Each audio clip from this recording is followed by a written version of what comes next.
Before we start, I want you to do something simple. Hit like, subscribe, and stay with me until the end of this video. Because what we're about to talk about isn't some fantasy headline. It's a question that more Americans and honestly, more people in the UK and Australia watching from afar are quietly asking, is the United States heading toward another civil conflict? Not tomorrow, not next week, but sooner than we think. When people hear the words civil war, they picture 1861, blue versus gray, brother against brother, the battlefields of American Civil War. They imagine muskets, cavalry charges, and Abraham Lincoln delivering grave speeches while the country tears itself apart. But the next conflict, if it ever comes, won't look like that. It won't begin with cannons. It will begin with mistrust. And that mistrust is already here. The 2020 election of Joe Biden didn't just change leadership, it hardened fault lines. Millions believed the system worked. Millions believed it didn't. That belief or disbelief has never fully healed. And here's the uncomfortable part. When people stop believing elections matter, they start looking for other ways to be heard. We saw a glimpse of that on the 6th of January, 2021.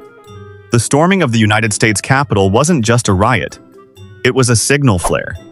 A moment that made the world from London to Sydney pause and ask, is American stability guaranteed anymore? If America fractures, the shockwaves hit everyone. But here's where the conversation gets deeper. Civil conflicts don't erupt because people disagree. Democracies are built on disagreement. They erupt when institutions lose legitimacy. Think about trust in Congress, trust in the Supreme Court, trust in the media. Poll after poll shows confidence sinking to historic lows. People don't just dislike politicians, they distrust the system itself. And when distrust becomes the default setting, compromise becomes betrayal. Look at the rhetoric over the past few years. Words like traitor, enemy, tyrant are no longer fringe language, they're mainstream. Social media doesn't cool tensions, it monetizes them. Anger spreads faster than reason. Outrage gets clicks. Calm doesn't. The result? A country emotionally exhausted but constantly inflamed. Then there's the economic pressure. Inflation, housing costs, student debt, healthcare bills.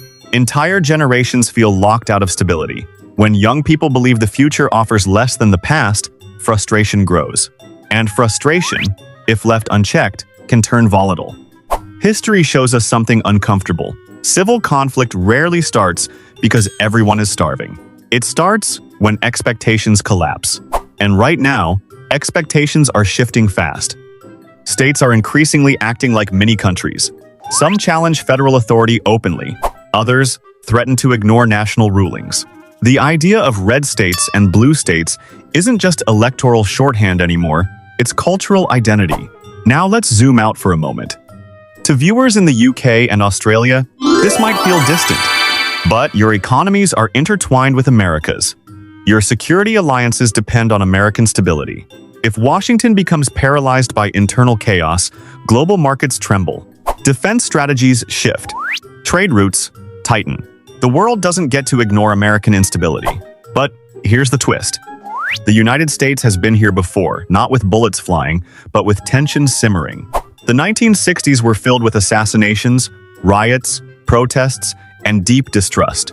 The country felt like it was tearing at the seams, yet it didn't collapse. So what's different now? Technology. In 1861, news traveled by telegraph. In 1968, it moved through television. Today, it spreads instantly, algorithmically, and often anonymously. Lies don't just travel fast, they metastasize. Foreign actors can amplify division with a few coordinated campaigns. Domestic extremists can radicalize others from a bedroom. Conflict doesn't need a battlefield anymore. It needs a narrative. And narratives are weapons. So the real question isn't, will there be another civil war? It's this. And right now, the signs are complicated. On one hand, institutions still function. Elections still happen. Courts still rule. On the other, polarization deepens. Armed groups grow more visible, and trust continues to fall. The tension feels like a rubber band stretched tight. The question is whether it snaps or, slowly, relaxes. And that depends on what happens next. What happens next may not look dramatic at first. There may be no official declaration, no clear starting line, no moment historians can circle and say, that's when it began. Instead, it could start with something smaller. A disputed election result that half the country refuses to accept. These aren't wild hypotheticals, they're conversations already happening in political circles. And here's the uncomfortable truth. Democracies don't collapse in a single explosion. They weaken through stress fractures. Imagine an election so tight that the losing side refuses to concede. Protests erupt peaceful at first, then counter-protests, then isolated violence. Social media fills with calls to defend democracy from both directions, each side convinced the other is the real threat. Now, imagine local law enforcement split on how to respond. Some officials enforce federal directives strictly, others quietly resist. The federal government threatens consequences, and states threaten lawsuits. The public watches institutions argue while prices rise and trust falls further. This is how uncertainty grows, and uncertainty is fuel. But before we spiral too far, let's ground this in reality. The United States is not a fragile country. It has survived the Great Depression, world wars, assassinations, terror attacks, and the chaos of the 1960s. It endured the trauma of September 11 and the political aftershocks of wars abroad. It has faced internal hatred before and come back from it. The difference today isn't that America is weaker, it's that it's more divided at a psychological level. In the past, Americans might have disagreed on policy. Today, many disagree on facts. When citizens can't even agree on what is real, compromise becomes nearly impossible. And yet here's the part people overlook. Most Americans are not extremists. But a full-scale civil war like 1861? That's far less likely.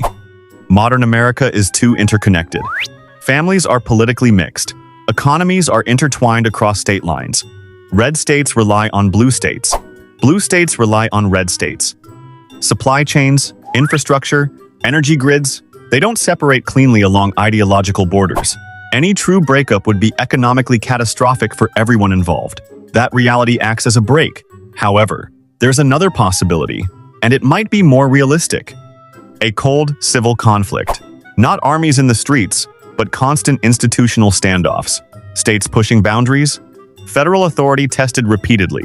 Sporadic acts of violence that inflame rhetoric further. Media ecosystems that harden identities instead of softening them. A nation technically united, but emotionally fractured. For viewers in the UK and Australia, this matters because global leadership depends on internal cohesion.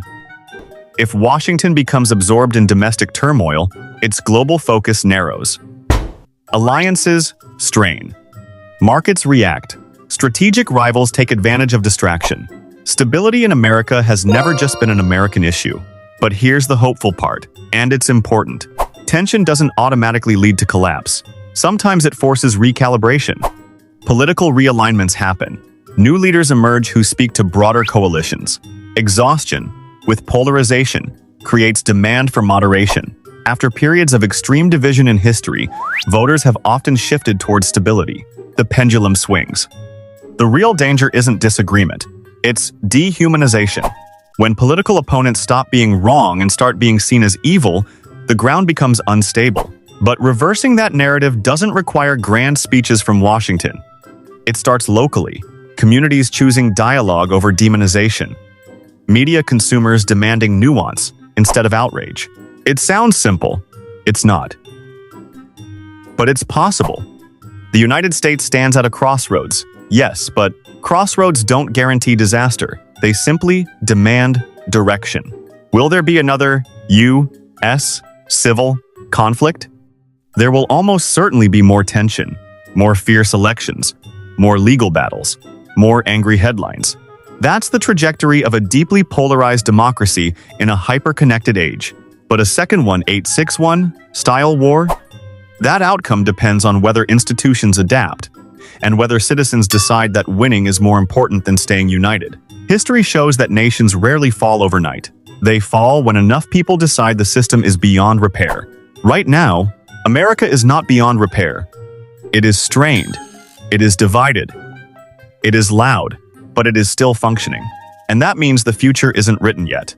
For those watching from New York, Texas, California, from London, Manchester, Sydney, Melbourne. This isn't just political theater. It's a test of how modern democracies handle extreme polarization in the digital age. The next chapter hasn't been decided, and that uncertainty, that's both the risk and the opportunity. If you found this perspective valuable, make sure you like the video and subscribe to the channel. We break down the big global questions not with panic, but with clarity, because understanding the tension is the first step to preventing the fracture.